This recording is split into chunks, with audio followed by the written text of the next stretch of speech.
না জেনে মাওয়া গিয়ে এত বড় ধোঁকা খাবো আমি বুঝতেই পারিনি। বেশি আশা করলে কোনো কিছুই পাওয়া হয় না, এটা সবসময় আমার সাথে হয়। তো চলুন আপনাদের সাথে শেয়ার করি মাওয়া গিয়ে কি করলাম।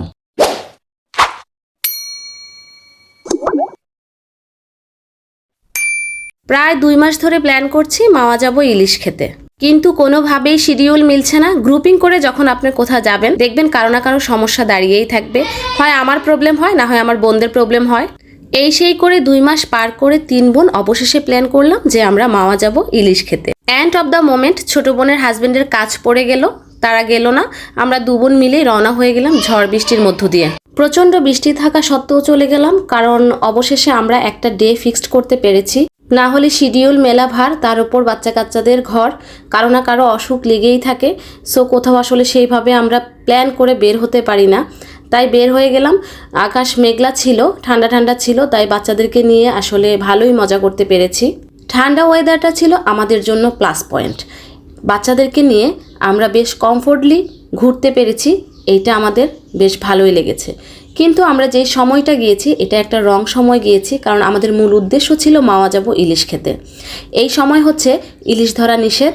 সরকার প্রতি বছর ইলিশের প্রজনন ধরে রাখতে এবং বৃদ্ধি করতে এই প্রকল্পটা হাতে নেয়। এটা আমার নিজেরও জানা, যেহেতু আমি ফিশারিজে মাস্টার্স করেছি, কিন্তু আসলে মাথায় ছিল না। অনেক সময় আমাদের প্ল্যান করি, আমরা আসলে এত কিছু মাথায় রেখে প্ল্যান করি না। কিন্তু গিয়ে যে এত বড় ধোঁকা খাবো, ধরাটা খেয়েছি। কোনো রেস্টুরেন্টে ইলিশ নাই। এই সময় যদি আপনারা যান ইলিশ পাবেন না, কারণ হচ্ছে ইলিশ বিক্রি করাতে ওদের হচ্ছে 2 লক্ষ টাকা পর্যন্ত জরিমানা করা হয়েছে। সো কেউ আসলে ইলিশ সেল করবে না। কি আর করার, আমরা যেহেতু লাঞ্চ করার উদ্দেশ্যে সকালবেলা বাচ্চা কাচ্চা নিয়ে বের হয়েছি, তো লাঞ্চ তো আমাদের করতেই হবে। সো বিভিন্ন রেস্টুরেন্ট ঘুরে আমরা আসলে এনশিওর হওয়ার জন্য গিয়েছিলাম যে ইলিশ কোথাও না কোথাও আমরা পাই কিনা। যেহেতু এটা বাংলাদেশ, দুর্নীতির দেশ, কি বলবো, তো হতেই পারে এরকম কিছু যে স্টোরেজ ইলিশ থাকতে পারে। তো এরকম আসলে এই যে এই রেস্টুরেন্টটা আমরা কথা বলেছি, তো উনি বলেছিল যে আপনারা গাড়ি থেকে নামেন, ম্যানেজারের সাথে কথা বলেন, আপনারা ইলিশ পেলেও পেতে পারেন। কিন্তু আসলে খুব বড় একটা ধোঁকা, নামার পর ওনারা কোনো ইলিশ আমাদেরকে দিতে পারেননি।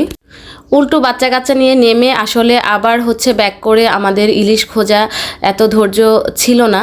তো কি করলাম, ফাইনালি এই রেস্টুরেন্টটাই বেছে নিলাম এবং হচ্ছে এখানে নেমে আমরা হচ্ছে মাছ চুজ করছিলাম, কারণ এখান থেকে আপনি যে কোনো মাছ চুজ করে দিতে পারবেন। এখানে কোরাল, রূপচাঁদা, বিভিন্ন আইটেমের নদীর মাছ ছিল। তো সেখান থেকে আপনি একদম ফ্রেশ ফ্রাই করে দিবে, আপনারা সেটা আপনাদেরকে সার্ভ করা হবে। এখানে প্রায় আমাদের হচ্ছে 20 থেকে 30 মিনিট ওয়েট করা লেগেছে। ওনারা মাছ ফ্রাই করার জন্য এইটুকু সময় আমাদের কাছ থেকে চেয়ে নিয়েছিলেন। এরপর হচ্ছে আমরা কোন কোন আইটেম কে খাবো, কারণ সবাই তো এক ধরনের খাবার খাবেন, এক একজনের এক এক আইটেম। আর বাচ্চাদেরকে আমরা হচ্ছে চিকেন দিয়ে দিয়েছি। আমরা যে কোনো রেস্টুরেন্টে গেলে এই কাজটাই করি, কারণ বাচ্চারা মাছ এবং হচ্ছে বিফ খেতে চায় না, ওরা এতে কমফোর্ট না, ওরা ম্যাক্সিমাম সময় হচ্ছে চিকেনটাই খায়। তো ওদেরকে চিকেন দেওয়া হয়েছে এবং আমরা হচ্ছে ভর্তা, ভাজি, ছোট মাছ, কোরাল ফ্রাই, আমরা এইসব আইটেম দিয়ে ডাল, আমরা হচ্ছে আমাদের লাঞ্চটা সেরে ফেলি।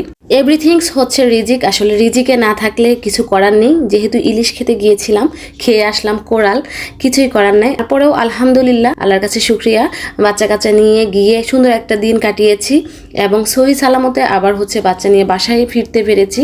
এর চাইতেও বড় পাওয়া আর কিছু নাই। তারপর খাওয়া দাওয়া শেষ করে আমরা পাথর ঘাটে চলে গেলাম। নতুন এই ঘাটটা হয়েছে, খুবই সুন্দর এই ঘাটের ভিউ। তারপর ওইখান থেকে আমরা একটা ট্রলার নিয়ে নিই, যেটা ভাড়ায় আসলে চরে নিয়ে যায় এবং হচ্ছে আপনাকে নদীর পাশটা একটু ঘুরিয়ে নিয়ে আসে। খুবই ভালো লেগেছে চরে গিয়ে। মহান আল্লাহ সুবহানাহু তাআলার সৃষ্টি এত সুন্দর, প্রকৃতির কাছে যখন যাই তখনই আসলে মনটা খুব ভালো হয়ে যায়। খুবই ভালো লাগে আসলে আল্লাহর সৃষ্টির বিশালতা আসলে তখন উপভোগ করা যায়। সবশেষে একটা কথাই বলবো, সময় থাকতে, বয়স থাকতে ঘুরতে যান, কারণ ঘুরতে যাওয়ার জন্য প্রচুর এনার্জির দরকার হয়, যেটা বয়স হলে আসলে আর পারা যাবে না।